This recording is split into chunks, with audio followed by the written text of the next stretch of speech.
I am Christelle from Diabetes Strong, and in this video we'll be focusing on diabetes and mental health. I've been living with type 1 diabetes since 1997, but that does in no way make me a mental health expert. So in this video, I invited Dr. Mark Heyman, a diabetes psychologist, to come join me. Mark lives with type 1 diabetes. He's a Ph.D. and he's a CDCES, and that stands for Certified Diabetes Care and Education Specialist.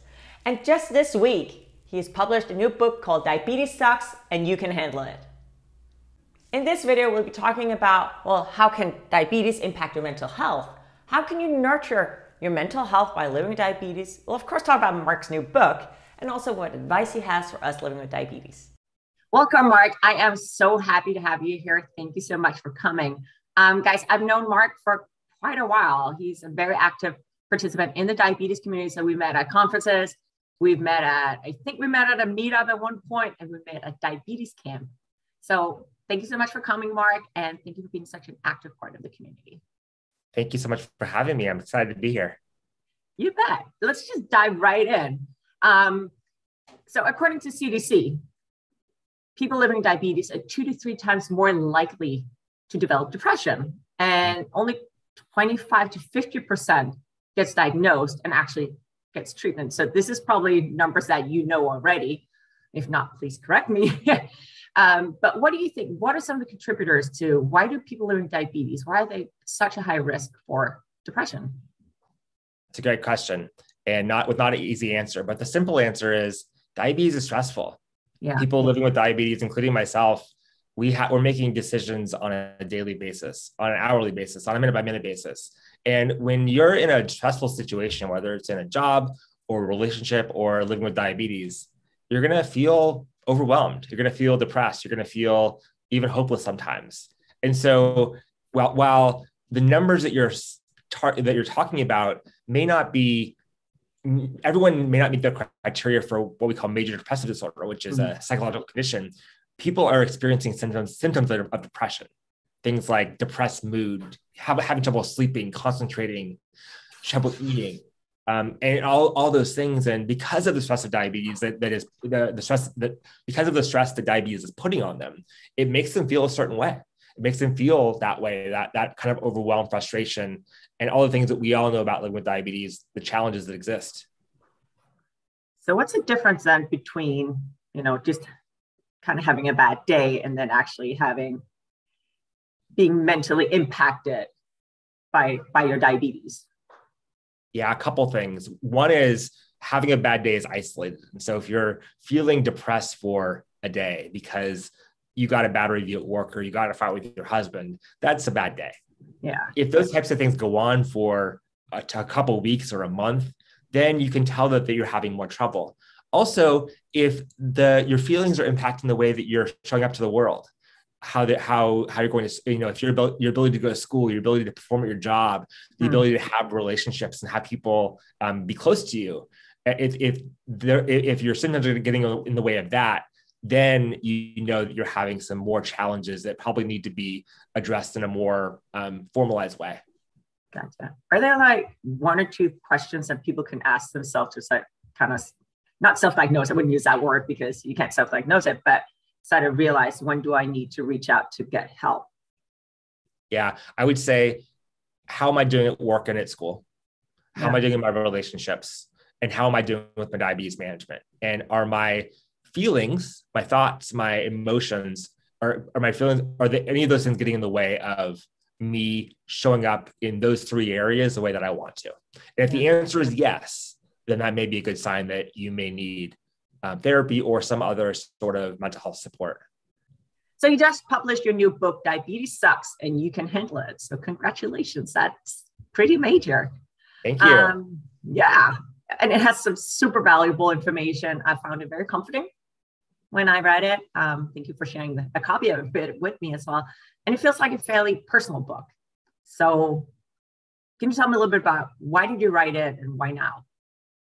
So I've been trying to write a book for a while now. And although I didn't, up until about a year ago, I didn't have a clear purpose and a clear vision about what I wanted to share in that book. And about a year ago, I had a patient come in and was sitting in my office. And he said to me something along the lines of, diabetes really sucks today. Yeah. And my response to him was, but you can handle it.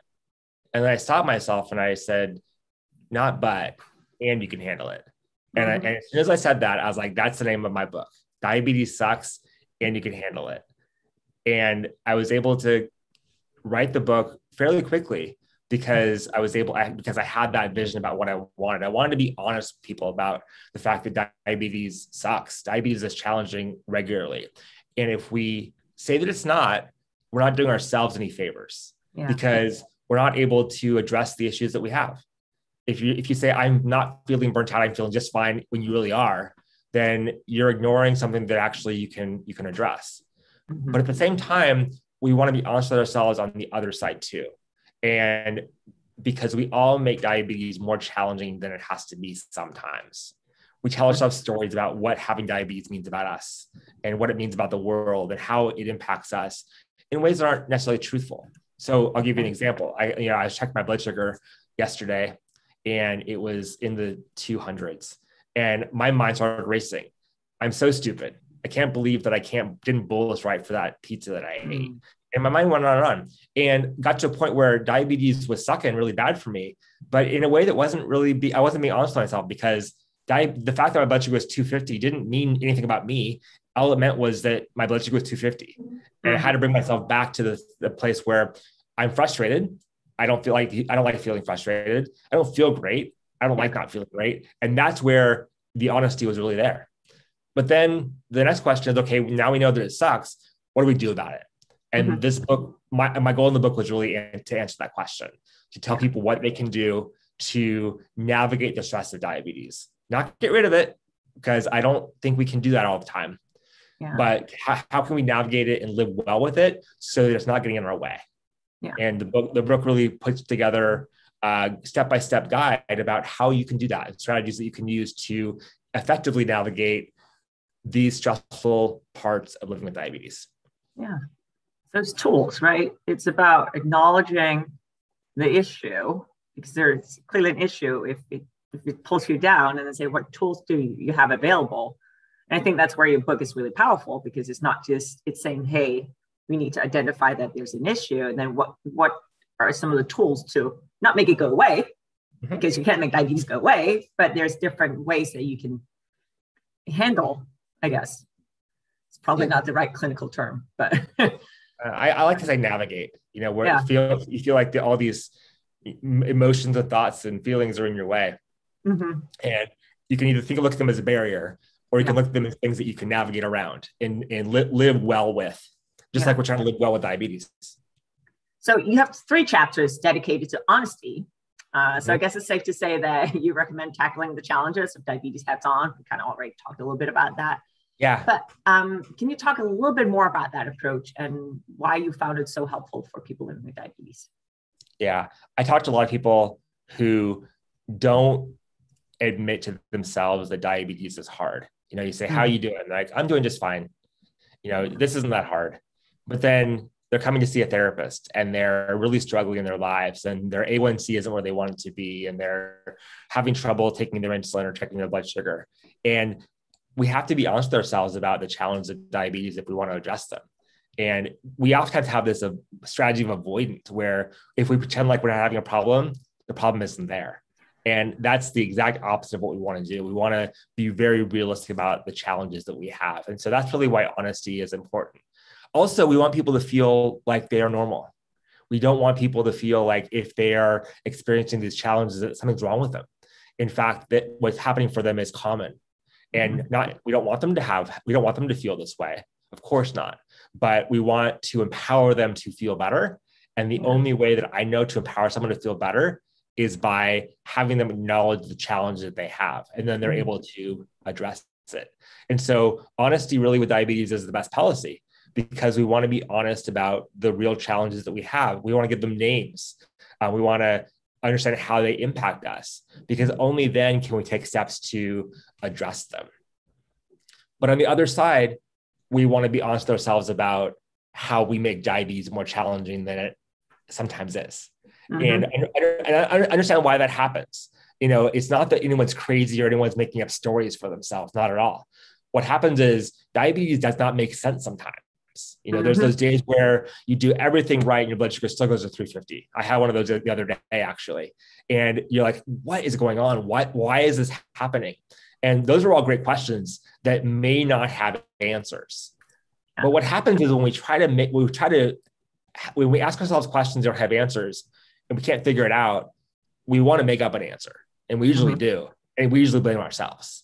And so that's where we make diabetes more challenging. It's, well, if there's no answer as to why this is happening, it must be something that I'm doing wrong. I must be stupid or deficient or not capable of managing my diabetes. And then all of a sudden you take in a real challenge, a blood sugar of 350, which really does suck. And you made it a lot more challenging for yourself. And we want people to see that way of thinking, while it's not uncommon, it's not being honest with yourself. But we want to bring people back in a range of honesty where they're direct about what's going on and what's challenging, but also not allowing it to go too high where they're making it more challenging than it has to be. So Mark, if people were to take away one thing from your book, what would you hope that would be? First of all, I hope they take away that whatever their experience, get normal. That no matter how challenging and how difficult diabetes can be, it's that way for all of us. But I also want them to take away a sense of hope that they have the ability to handle diabetes because they've been handling hard things for a long time and that they can handle hard things. And if you start believing that you can or can't handle hard things, you're going to tell yourself the truth. If you feel that you can't handle it, you have set yourself up for failure before you even started. But once you start believing that you can handle something, and I want people to be able to believe that, then the sky's the limit for you and what you're able to handle, and then what you're able to do in your life with diabetes. So where can people find you and where can they find your book? The best place to find me is at my website, www.thediabetespsychologist.com. And they can find the book on Amazon or on my website. You can go to www.thediabetespsychologist.com/book. You can also follow me on Instagram at The Diabetes Psychologist. Excellent. And I will leave those links down in the video description as well. So if you didn't quite catch that, just go down there, click on the link. And Mark, can we see the book, please? Absolutely. This is my one and only copy right now. It comes out tomorrow and I will get all my copies, but this is it. It's amazing. This is so exciting. I'm really happy for you. Thank you. And thank you so much for coming on here. I appreciate you. Again, I appreciate everything you do for the community. So just thank you. Thanks, Crystal. Thank you for watching this video on diabetes and mental health. If you enjoyed it, which I hope you did, please give it a like below and leave us a comment. If you want to find Mark, remember, you can just go down in the video description. I've left links to where you can find his website as well as his book. If you like my content, please remember to subscribe to my channel, turn on notifications. That's that little bell. That way you'll be informed whenever I post new content. Thank you so much for watching.